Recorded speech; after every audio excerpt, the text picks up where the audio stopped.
Hello नमस्कार सभी का स्वागत अभिनंदन लक्ष्य क्लासेस के ऑनलाइन डिजिटल मंच पर। मैं नागवेंद्र सिंह राणावत एक बार फिर से आप सभी लोगों का स्वागत अभिनंदन करता हूं आज के हमारे इस सेशन में, जिसमें आज हम एक बार फिर से उसी मुद्दे पर बात करने वाले हैं कि क्या आरपीएससी के द्वारा ग्रेड फर्स्ट को लेकर पेपर पैटर्न जो है वो बदला जाएगा, क्या 40% का जो क्राइटेरिया है क्या उसे कम किया जाएगा। ये ग्रेड फर्स्ट और ग्रेड सेकंड दोनों पर लागू होता है। तो आज के हमारे इस सेशन में हम बात करने वाले हैं इसी पहलू के ऊपर कि आरपीएससी जो है वो आंतरिक कमेटी कैसे बना रही है, उस आंतरिक कमेटी के द्वारा जो है रिपोर्ट कब दी जाएगी, या फिर क्या पैटर्न बदलने वाला है, क्या नियमों में संशोधन होने वाला है। उससे पहले एक बार शेयर कर दीजिएगा इस सेशन को अपने उन तमाम साथियों के साथ जो ग्रेड फर्स्ट या ग्रेड सेकंड की तैयारी कर रहे हैं और जिनका केवल पहले पेपर में 40% अंक ना ला पाने के कारण सिलेक्शन जो है वो अटक गया है। तो उन सभी साथियों के लिए ये सेशन बहुत बढ़िया, बहुत शानदार और बहुत जानदार होने वाला है।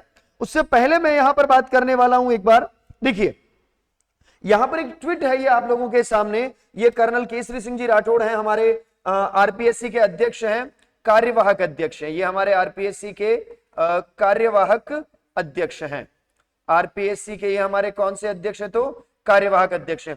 इनके द्वारा कहा गया, हम मानते हैं कि संवादहीनता संशय का कारण बन जाती है, पर संवैधानिक संस्था होने के नाते हमारी कुछ मर्यादा है। हम मर्यादा का पालन करते हुए नियमित रूप से संशय मिटाने के लिए संवाद करते रहेंगे। ऐसा इन्होंने कहा है कि अगर किसी भी प्रकार की कोई दुविधा है तो हम उसके बारे में बात करेंगे, हम बातचीत करेंगे, परामर्श करेंगे और आपके संशय को मिटाने का प्रयास करेंगे। ऐसा हमारा दायित्व बनता है और संवैधानिक संस्था के रूप में ये काम करते हैं तो इनकी जो ड्यूटी है वो थोड़ी और बन जाती है, इनकी जिम्मेदारी थोड़ी सी और ज्यादा प्रखर हो जाती है। यहां पर मैं सबसे पहले बात करने वाला हूं इस न्यूज़पेपर के आर्टिकल के बारे में जिसमें बताया गया है कि आरपीएससी भर्ती परीक्षा में खाली नहीं रहेगी सीटें। अब यहां पर आप जानिए, अब सब लोगों को पता है कि अगर मैं बात करता हूं 2025 है ना, कि इस आरपीएससी ग्रेड फर्स्ट भर्ती परीक्षा को लेकर जो है किसी भी विषय में 40% अंक लाना अपने आप में एक बहुत बड़ा टेढ़ा काम हो रहा है और यही सबसे बड़ा रीजन है कि पद जो है वो बहुत अधिक जो है वो रिक्त हैं। तो याद यहां पर आपको ध्यान रखना है कि अधिक पदों पर यहां पर क्या रह रही है, तो रिक्तियां रह रही है। खूब सारे पद हैं यहां पर जो रिक्त रह रहे हैं, है ना। और उनका सबसे बड़ा रीजन क्या है? 40% अंक लाना विद्यार्थियों के लिए बहुत ज्यादा मुश्किल हो रहा है, बहुत ज्यादा दूभर हो रहा है। अब यहां पर हम थोड़ा सा इस बात को समझ लेते हैं कि बोर्ड का इसके बारे में क्या रुझान है, बोर्ड क्या समझती है इसके बारे में। क्या बोर्ड विद्यार्थियों के मन की बात समझती है? क्या बोर्ड ये जानती है कि एक व्यक्ति अपना सब कुछ दांव पर लगाकर एक प्रतियोगी परीक्षा की तैयारी करता है? क्या बोर्ड को यह बात समझ आ रही है कि कितने विद्यार्थियों को इससे जो है वो नुकसान हो रहा है? क्या बोर्ड इस बात को भी मान रही है कि इससे बहुत सारे लोगों का जीवन जो है वो बदल गया है, बहुत सारे लोग सरकारी नौकरी नहीं लगे इस 40% के अंक की वजह से? यहां पर जानेंगे हम। देखिए यहां पर हम सबसे पहले चर्चा करेंगे, या यहां पर मैं बात करने वाला हूं, लगातार पद खाली रहने के बाद पेपर पैटर्न की समीक्षा के लिए, यानी पेपर पैटर्न की क्या करनी पड़ेगी? समीक्षा करनी पड़ेगी। पता तो करें एक्चुअली लूप होल है कहां, और उसके लिए 31 अगस्त को आएगी कमेटी की रिपोर्ट और कठिन प्रश्नों का हिस्सा घट सकता है। इसके संबंध में आपको एक बात याद रखनी है, 27 अगस्त को ये कमेटी का गठन करेंगे और वो जो कमेटी है वो 31 अगस्त को अपनी रिपोर्ट जो है वो रिपोर्ट देगी। ये बात आपको ध्यान रखनी है। देखते हैं यहां पर क्या है। भर्ती परीक्षाओं में न्यूनतम अंक हासिल कर नहीं कर पाने के कारण बहुत सारे पद खाली रह रहे हैं। इस मामले में राजस्थान लोक सेवा आयोग का ध्यान परीक्षा के कठिनाई स्तर पर खींचा है। अब आयोग विभिन्न भर्ती परीक्षाओं के प्रश्न पत्रों की समीक्षा कराकर पैटर्न में बदलाव की तैयारी में है। देखो मैं आपको एक छोटा सा ओवरव्यू देता हूं। आमतौर पर अभी क्या होता है, आप सब लोग जानते हैं, एक पेपर फर्स्ट होता है और एक पेपर सेकंड होता है। कौन सा होता है? एक पेपर फर्स्ट है और एक पेपर सेकंड है। याद रखिएगा, एक पेपर फर्स्ट है और एक पेपर सेकंड है। ये बात आपको ध्यान रखना है, पेपर फर्स्ट और पेपर सेकंड। यहां पर 75 प्रश्न होते हैं और यहां पर 150 क्वेश्चन होते हैं।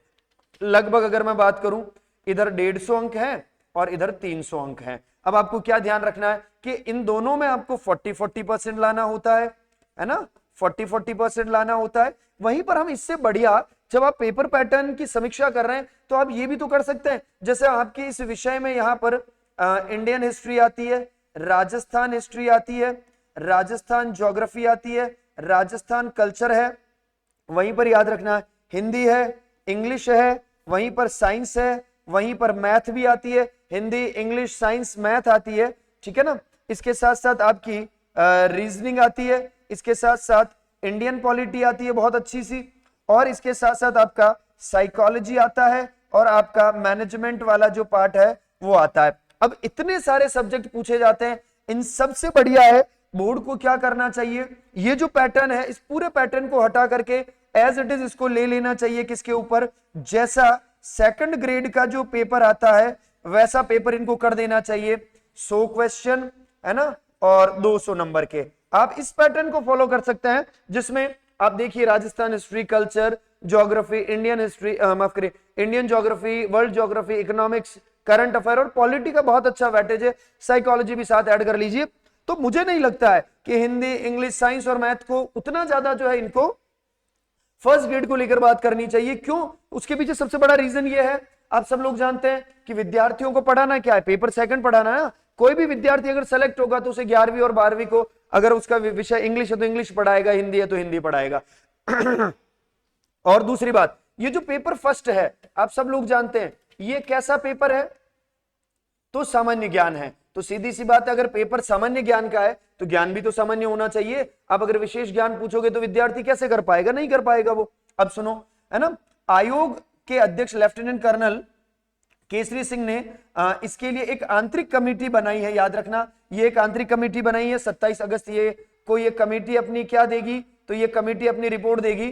कमेटी प्रश्न पत्रों को सरल, मध्यम और कठिन 3 श्रेणियों में बांटकर उसका विश्लेषण करेगी, और अंतरिम रिपोर्ट 27 अगस्त को और अंतिम रिपोर्ट 31 अगस्त को आयोग अध्यक्ष को दी जाएगी। यानी याद रखना ये जो कमेटी है वो अपनी रिपोर्ट देगी, अंतरिम रिपोर्ट देगी 27 अगस्त को, और अंतिम रिपोर्ट देगी कब, तो याद रखना 31 अगस्त को ये अपनी अंतिम रिपोर्ट जो है वो दी जाएगी। मौजूदा पैटर्न में देखो 30% सरल, 30% मध्यम और 40% कठिन प्रश्न होते हैं। कमेटी की सिफारिश के बाद कठिन प्रश्नों का प्रतिशत घटाकर सरल व मध्यम प्रश्नों का हिस्सा बढ़ाया जा सकता है। इसकी जरूरत हाल ही की भर्तियों के परिणामों को देखते हुए सामने आई, क्योंकि स्कूल लेक्चरर के एवं कोच भर्ती में राजनीति विज्ञान के 225 के मुकाबले केवल 6 अभ्यर्थी ही न्यूनतम प्राप्तांक प्राप्त कर पाए। इसके अलावा आप किसी भी विषय के बारे में देख लीजिए, गृह विज्ञान देख लीजिए, आप चित्रकला देख लीजिए, कॉमर्स के देख लीजिए आप, उसके साथ साथ संस्कृत शिक्षा विभाग में आप देखिए, धर्मशास्त्र, ज्योतिष, फलित, इनमें एक भी अभ्यर्थी न्यूनतम 40% अंक नहीं ला पाया है। तो ये एक सोचने वाला विषय है। अब पेपर का वैज्ञानिक क्या करना पड़ेगा, विश्लेषण। वही केवल बातें करने से बच्चों का सिलेक्शन नहीं होगा, बच्चों को ये बताना पड़ेगा कि हाँ आपको 6ठी से 12वीं तक का कंटेंट पढ़ना है ना, तो उन्हीं किताबों में से प्रश्न पत्र जो वो बनाया जाना चाहिए। आप सब लोगों को पता है स्तर 6ठी से 12वीं का होता है, तो आपको भी केवल उन्हीं बुक से क्या करना चाहिए, उन्हीं बुक से क्वेश्चन पूछने चाहिए। कमेटी प्रश्नों की कठिनाई के स्तर के साथ साथ परीक्षा से जुड़े तकनीकी पहलुओं और मौजूदा नियमों का भी अध्ययन करेगी, और रिपोर्ट के बाद आयोग आंकड़ों के आधार पर परीक्षा पैटर्न में बदलाव पर निर्णय लेगा, और इसका उद्देश्य यह सुनिश्चित करना है कि प्रश्न पत्र का जो स्तर है वो योग्य अभ्यर्थियों का चयन हो, और न्यूनतम अंक के कारण बड़ी संख्या में पद खाली ना रहे। कम से कम सामान्य ज्ञान में प्रश्न सामान्य ज्ञान जितने ही होने चाहिए, ना कि विशेष ज्ञान जितने होने चाहिए। तो इसमें विद्यार्थियों का नुकसान होता है, इसकी समीक्षा की जा रही है। 27 तारीख को अंतरिम रिपोर्ट आएगी और अंतिम रिपोर्ट 31 अगस्त को आएगी। मतलब 31 अगस्त को हमारे सामने चीजें क्लियर हो जाएगी। क्या ये 40% वाला क्राइटेरिया हट रहा है, क्या सिलेबस में बदलाव हो रहा है, क्या एग्जामिनेशन स्कीम में बदलाव हो रहा है, सारी चीजें। आयोग ने लंबित भर्तियों की प्रक्रिया तेज करने के निर्देश दिए। डिप्टी जेलर भर्ती 2024 के साक्षात्कार की प्रक्रिया इसी माह होने वाली है। एसआई भर्ती 2025 के साक्षात्कार भी इसी माह होने वाले हैं। मतलब ये हमारे लिए एक बहुत अच्छी, बहुत सुनहरी और बहुत बढ़िया बात है। अगर सिलेबस में बदलाव होता है, अगर एग्जाम के पैटर्न में बदलाव होता है, अगर ये जो भारांक है इन भारांक में बदलाव होता है, तो भी वहां पर हमारे लिए चीजें जो है वो बेनिफिशियल रहने वाली है। ये देखिए आरपीएससी में प्रश्न पत्र की समीक्षा के लिए समिति का गठन किया गया। आप सब लोग जानते हैं एक कमेटी का गठन किया गया, और यह समिति उनके बारे में समीक्षा करेगी, और वो समीक्षा करने के बाद अपनी रिपोर्ट देगी। अंतरिम रिपोर्ट 31 अगस्त को सौंपी जाएगी। यहां पर 3 चीजें होने की संभावना है। कौन कौन सी? देखिए सबसे पहले क्या हो सकता है, आमतौर पर अगर हम यहां बात करते हैं तो बोर्ड क्या कर सकती है, एक तो सबसे पहली बात तो ये हो सकता है, प्रथम प्रश्न पत्र के बारे में मैं बात कर रहा हूं ना, क्या हो सकता है, तो आपको एक छोटी सी बात याद रखनी है कि यहां पर हम ये एक टेंटेटिव बात कर रहे हैं कि प्रथम प्रश्न पत्र में क्या हो सकता है, एक तो विषयों में बदलाव, जिन विषयों की आवश्यकता नहीं है उन्हें हटाया जा सकता है या उनमें नया विषय जोड़ा जा सकता है, या बात करें विषयों के भारांक में बदलाव,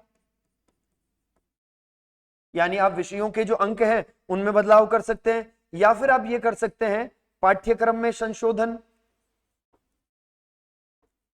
पाठ्यक्रम में संशोधन, इस तरीके से चीजें बदल सकती है, या तो विषयों में बदलाव आपको देखने को मिल सकता है, हमारे लिए काम की बात है, विषयों के भारांक में बदलाव हो सकता है और पाठ्यक्रम में आपको संशोधन देखने को मिल सकता है, लेकिन अब फाइनल डिसीजन जो है वो तो बोर्ड का ही रहेगा। और इसके संबंध में अंतरिम जो रिपोर्ट है, याद रखना, वो 27 अगस्त को आने वाली है और उसके बाद जो फाइनल रिपोर्ट है वो आएगी 31 अगस्त को, यानी 31 अगस्त को हमारे सामने पिक्चर बिल्कुल क्लियर हो जाएगी कि बोर्ड का डिसीजन क्या है, बोर्ड क्या करना चाहती है। इन तीनों में से किसी भी प्रकार से अगर बोर्ड करती है तो विद्यार्थियों का फायदा है इसमें, कोई ऐसे विषय जिनकी आवश्यकता नहीं उन्हें हटा दो, हिंदी, इंग्लिश, गणित, विज्ञान इनकी आवश्यकता नहीं है, पर्टिकुलर इनको आप हटा दीजिए, सामान्य ज्ञान उनका नॉलेज होना जरूरी है, आप वो ऐड कर लें विषयों के भारांक में, या फिर आप विषय रखें लेकिन उनके भारांक में बदलाव कर लें, पाठ्यक्रम में संशोधन कर लें, सेकंड ग्रेड का जो पेपर है या उसका सिलेबस आप उसको अडॉप्ट कर लें, तो भी हमारे लिए बेनिफिशियल चीजें हो सकती है।